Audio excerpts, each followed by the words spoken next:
Shalom sahabatku, mari kita siapkan hati kita untuk dapat merenungkan kebenaran firman-Nya di pagi hari ini, yaitu jalan-jalan Tuhan.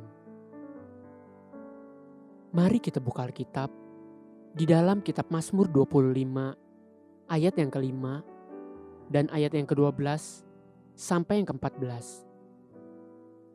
Bawalah aku berjalan dalam kebenaran-Mu dan ajarlah aku, sebab Engkaulah Allah yang menyelamatkan aku. Engkau kunanti-nantikan sepanjang hari. Siapakah orang yang takut akan Tuhan? Kepadanya, Tuhan menunjukkan jalan yang harus dipilihnya. Orang itu sendiri akan menetap dalam kebahagiaan, dan anak cucunya akan mewarisi bumi. Tuhan bergaul karib dengan orang yang takut akan Dia, dan perjanjiannya diberitahukannya kepada mereka. Banyak orang merasa bahwa dia sedang berjalan di jalan Tuhan. Namun apakah kita benar-benar sadar bahwa kita memang sungguh sedang berjalan di jalannya Tuhan? Dapatkah kita memastikan bagi diri kita sendiri bahwa jalan yang saya tempuh itu benar-benar jalannya Tuhan? Satu pendeta A berkata bahwa dia mendengar suara Tuhan, tapi pendeta B berkata, tidak demikian. Tuhan berkata lain. Mungkinkah Tuhan berbohong? Mungkinkah Tuhan berubah pikiran sehingga setelah berkata kepada pendeta A, Tuhan berkata yang bertentangan kepada pendeta B?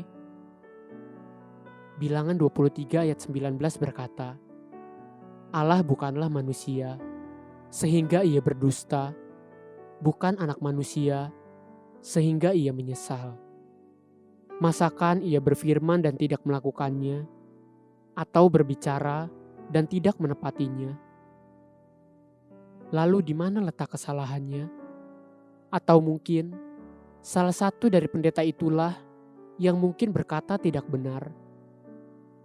Daud di dalam salah satu mazmurnya berdoa demikian, bawalah aku berjalan dalam kebenaran-Mu dan ajarlah aku.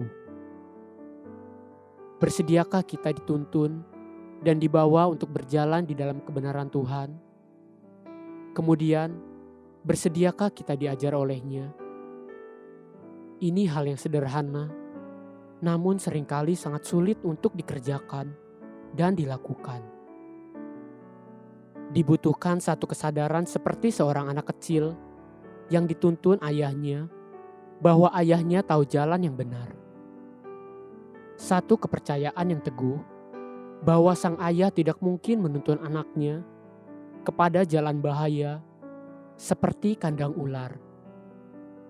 Satu kerendahan hati bahwa ayah tahu yang terbaik dan dia sendiri tidak tahu.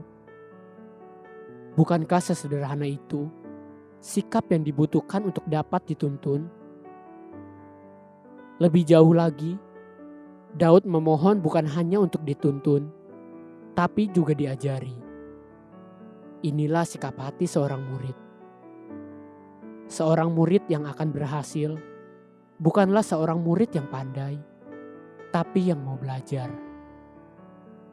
Dibutuhkan kesadaran bahwa dirinya tidak tahu, dirinya haus untuk belajar, dan dengan sikap hati yang benar, seorang murid datang untuk belajar, bukan untuk berdebat dan mengutarakan pendapatnya. Adakah kita memiliki sikap hati seperti seorang anak dan murid? Jika tidak, mungkinkah Tuhan menuntun dan mengajarkan kita akan jalan-jalannya?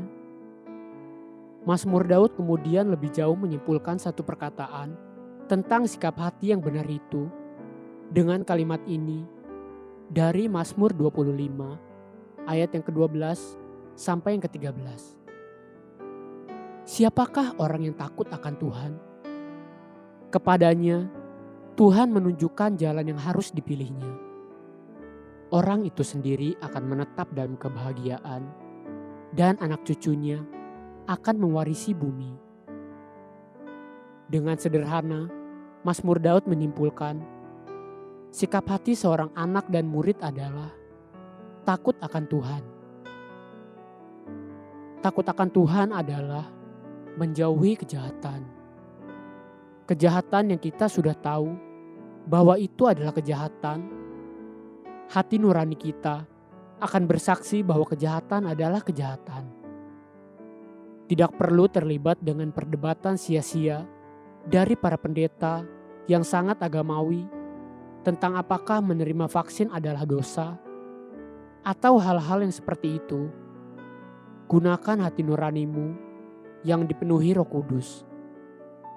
Kita tahu kebohongan adalah dosa, penipuan adalah dosa, perselingkuhan adalah dosa. Gunakan hati nuranimu yang murni dan bersih, dan tinggalkan dosa. Itulah cara anak-anak Tuhan menerima bimbingan dan pengajaran dari Bapa Surgawi untuk dituntun dan diajar akan jalan-jalan Tuhan. Haleluya. Sahabatku, mari kita sama-sama berdoa. Terima kasih Bapa Surgawi. Tuntun dan ajari aku terus untuk berjalan di jalan-jalan-Mu dengan roh yang takut akan Engkau. Amin. Jesus loves you and so do I.